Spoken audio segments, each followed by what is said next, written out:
Students, Standard 9, Unit 6, Trigonometry, Exercise 6.1. Question number 2. From the given figure, find the values of sin B, secant B, cot B, cos C, tan C, cosecant C. இங்க பாருங்க angle மாறுது. இதுக்கெல்லாம் angle B கொடுத்திருக்காங்க, இதுக்கெல்லாம் angle C கொடுத்திருக்காங்க. So angles பொறுத்து நம்ம sides change ஆகும்னு சொல்லிருக்கோம்.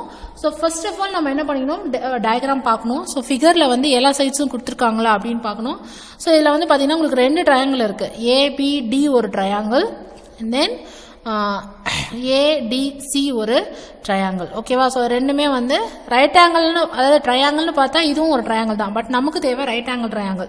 ஸோ ரைட் ஆங்கிள் ட்ரையாங்கிள் பார்த்தீங்கன்னா இங்கே இது ஒரு ரைட் ஆங்கிள் ட்ரையாங்கிள், ADB ஒரு ரைட் ஆங்கிள் ட்ரையாங்கிள், ADC ஒரு ரைட் ஆங்கிள் ட்ரையாங்கிள். ஸோ இப்போ பார்த்தீங்கன்னா இதில் வந்து ரெண்டு சைடு தான் கொடுத்துருக்காங்க, இந்த சைடு கொடுக்கல இல்லையா? ஸோ இங்கே இந்த ட்ரையாங்கிள் பிரகாரம் பார்த்தோன்னா இது ஹைப்போட்டெனியஸ். ஆங்கிள் பின்னு இங்கே கொஷினில் பார்த்தீங்கன்னா ஆங்கிள் பி கொடுத்துருக்காங்க. ஸோ அப்போ ஆங்கிள் பின்னு வச்சோன்னு பார்த்தீங்கன்னா இது வந்து ஆப்போசிட் சைடு, இது வந்து ஆப்போசிட் சைடு. ஸோ இது வந்து அட்ஜசன்ட் சைடு இல்லையா அப்படின்னு எடுத்துப்போம். அதே போல் ஆங்கிள் சி வைக்கும்போதும் இதுதான் வந்து என்னது, இது ஹைப்போட்டெனியஸ், இது வந்து ஹைப்போட்டெனியஸ். இந்த ட்ரையாங்கிளோட ஹைப்போட்டெனியஸ், இந்த ட்ரையாங்கிளோட ஹைப்போட்டெனியஸ் இது இல்லையா? இப்போ ஆங்கிள் சி வைக்கும்போது இதுதான், இங்கேயும் வந்து இதுதான் ஆப்போசிட் சைடு. அப்போ இது வந்து அட்ஜசன்ட் சைடாக இருக்கும். இப்போ இதில் வந்து பார்த்தீங்கன்னா ஆப்போசிட் சைடு வேல்யூ நமக்கு தெரியல. ஸோ அப்போ நம்ம என்ன பண்ண போகிறோம்னா, in right angle triangle ADB எடுத்துக்கிட்டு அதில் by using Pythagoras theorem. So Pythagoras theorem என்ன பண்ணுவோம், ஹைப்போட்டெனியஸை ஸ்கொயர் பண்ணுறது எதுக்கு ஈக்குவல், அதாவது டூ சைட்ஸை ஸ்கொயர் பண்ணுறதுக்கு ஈக்குவல். ஸோ ஏபி ஸ்கொயர், ஏன்னா இங்கே தான் இதுதான் hypotenuse. So other two sides வந்து BD square plus AD square. ஓகேவா? So BD square AD square, இதுதான் வந்து பித்தாகரஸ் தியரம். ஹைப்போட்டெனியஸை ஸ்கொயர் பண்ணுறது எதுக்கு ஈக்குவல்னா அதர் டூ சைட்ஸை ஸ்கொயர் பண்ணி ஆட் பண்ணுறதுக்கு ஈக்குவல் அப்படின்னு நம்ம ஆல்ரெடி பித்தாகரஸ் தியரம் படிச்சிருக்கோம். ஸோ அதை பேஸ் பண்ணி இப்போ நம்ம என்ன பண்ண போகிறோம்னா தெரியாத சைடை கண்டுபிடிக்க போகிறோம். இங்கே நமக்கு ஏபி வேல்யூ தெரியும் 13 ஸ்கொயர், பிடி வேல்யூ வந்து 5 ஸ்கொயர், ஏடி தெரியாது. ஓகே, அப்படியே வச்சுக்கலாம். இப்போ ஏடி வேணும்னா 5 ஸ்கொயர் வந்து பக்கம் இல்லை ஸ்கொயர் பண்ணிக்கலாமா? 13 ஸ்கொயர் பண்ணிங்கன்னா 169. ஆமாம் 169 வரும். ஸோ அப்போ 169 ஈக்குவல் டு 5 ஸ்கொயர் பண்ணிங்கன்னா 25, இது வந்து ஏடி ஸ்கொயர். இப்போ நமக்கு ஏடி ஸ்கொயரை மட்டும் இந்த பக்கம் வச்சுட்டு 25 டிரான்ஸ்போஷன் பண்ணுறோம். ஸோ அப்போ உங்களுக்கு 144 அப்படின்னு கிடைக்கும். நமக்கு ஏடி வேணும் அப்படின்னா ஸ்கொயர் வந்து ஸ்கொயர் ரூட்டாக மாறும், ஈக்குவலுக்கு அந்த பக்கம் போகும்போது டிரான்ஸ்போஷன் ஆகும்போது. ஸோ 144 ஸ்கொயர் ரூட் எடுத்திங்கன்னா 12ன்னு கிடைக்கும். So therefore AD equal to 12 இல்லையா? அப்போது ஆப்போசிட் சைடு நமக்கு தெரிஞ்சிருச்சு.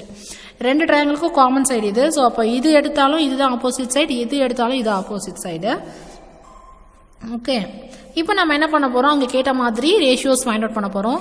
ஸோ ஃபஸ்ட்டு அவங்க கேட்டிருக்கிறது சைன் பி. ஸோ சைன் பியோட ரேஷியோஸ் என்ன, ரேஷியோ வந்து ஒன்று தான், பட் சைடு எடுக்கும்போது மட்டும் நம்ம பி ஆங்கிள் வச்சு எடுக்கணும். ஸோ சைனோட ரேஷியோ வந்து ஆப்போசிட் பை ஹைப்போட்டெனியஸ் இல்லையா?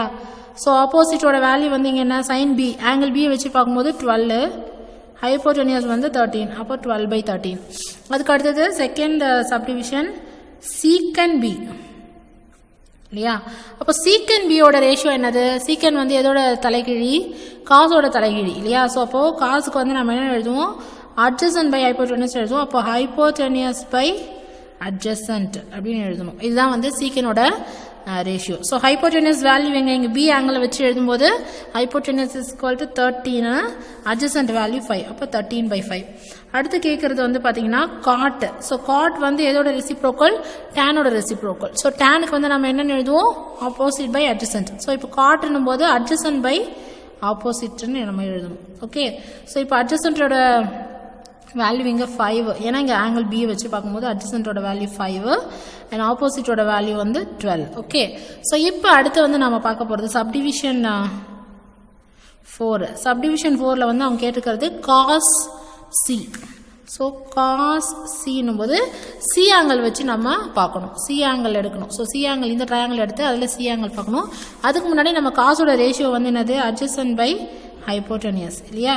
ஸோ சி ஆங்கிள் வைக்கும்போது இது ஆப்போசிட்டு, ஹைப்போட்டெனியஸ் வந்து தெரியாது. ஸோ அப்போ ஹைப்போட்டெனியஸ் நம்ம இங்கே ஃபைண்ட் அவுட் பண்ணணும் இல்லையா, அது நம்ம ஃபைண்ட் அவுட் பண்ணணும். ஸோ இப்போ பார்த்தீங்கன்னா இது எடுத்துப்போம். இன் ரைட் ஆங்கிள் ட்ரையாங்கிள் ஏடிசி எடுக்கிறோம். ஸோ இதில் வந்து ஹைப்போடெனஸ் வேணும், ஏசி ஸ்கொயர் வேணும் அப்படின்னா அதை 2 சைட்ஸை ஸ்கொயர் பண்ணி கண்டுபிடிக்கணும். ஸோ அப்போ AD square plus DC square. So ஏடியோட வேல்யூ 12, ஸோ 12 ஸ்கொயர். டிசியோட வேல்யூ 16, ஸோ 16 ஸ்கொயர். 12 ஸ்கொயர் பண்ணிங்கன்னா உங்களுக்கு 144 கிடைக்கும். 16 ஸ்கொயர் பண்ணிங்கன்னா 256. ஸோ ரெண்டுத்தையும் ஆட் பண்ணும்போது உங்களுக்கு 400ன்னு கிடைக்குது. சரியா? ஸோ அப்போ ஸ்கொயர் வந்து ஈக்குவலுக்கு அந்த பக்கம் போகும்போது ஸ்கொயர் ரூட் ஆஃப் 400. ஸோ ஏசியோட வேல்யூ வந்து உங்களுக்கு 20ன்னு கிடைக்கும். ஸோ நம்ம இங்கே ஹைப்போடெனஸ் கண்டுபிடிச்சிட்டோம் 20ங்கிறது. ஸோ இப்போ நம்ம ரேஷியோஸ் எழுதலாம். அட்ஜசன்ட்டோட வேல்யூ சி ஆங்கிளை பொறுத்த வரைக்கும் அட்ஜசன்ட் இஸ் 16. ஓகே, ஸோ இப்போ 16 பை ஹைப்போடெனஸோட வேல்யூ 20. அடுத்து சப்டிவிஷன் 5. சப்டிவிஷன் 5ல் அவங்க கேட்டிருக்கிறது tan சி. ஸோ சி ஆங்கிளை பொறுத்து நம்ம சைட்ஸ் எழுதணும். அவங்க வந்து சைனுக்கான ரேஷியோ வந்து பார்த்தீங்கன்னா ஆப்போசிட் பை அட்ஜசன்ட், இதான் நம்ம படிச்சிருக்கோம். ஸோ ஆப்போசிட் இங்கே சி ஆங்கிளை பொறுத்து ஆப்போசிட் வேல்யூ வந்து 12, அட்ஜசன்ட் வந்து 16. So 12 by 16. அடுத்து 6th சப்டிவிஷன் அவங்க கேட்டுக்கிறது கொசிகன் சி. ஸோ கொசிகனோட ரேஷியோ நம்ம ஆல்ரெடி படிச்சிருக்கோம். கொசிகன் இதோட ரேஷியோ சைனோட ரெசிப்ரோக்கல் தான் கொசிகன். ஸோ அப்போ ஹைப்போடெனியஸ் பை ஆப்போசிட். இங்கே சி ஆங்கிளை பொறுத்து ஹைப்போடெனியஸ் இஸ் 20, ஆப்போசிட்டோட வேல்யூ இஸ் 12. ஓகே, ஸோ அப்போது இதுதான் வந்து அதோட ரேஷியோஸோட வேல்யூ. புரியுதா? ஸோ இப்போ சைட்ஸ் அவங்க கொடுக்கலன்னா நம்ம பித்தாகரஸ் தியரம் யூஸ் பண்ணி என்ன பண்ணணும், சைட்ஸை கண்டுபிடிச்சி வச்சுக்கணும். அதுக்கப்புறம் நம்ம ரேஷியோஸ் எழுதி அதோட வேல்யூஸை வந்து நம்ம எழுதணும். ஓகே ஸ்டூடெண்ட்ஸ், இதில் உங்களுக்கு ஏதாவது டவுட் இருந்ததுன்னா நீங்கள் என்கிட்ட கேட்கலாம், திரும்ப எக்ஸ்பிளைன் பண்ணுறேன். Okay, thank you students.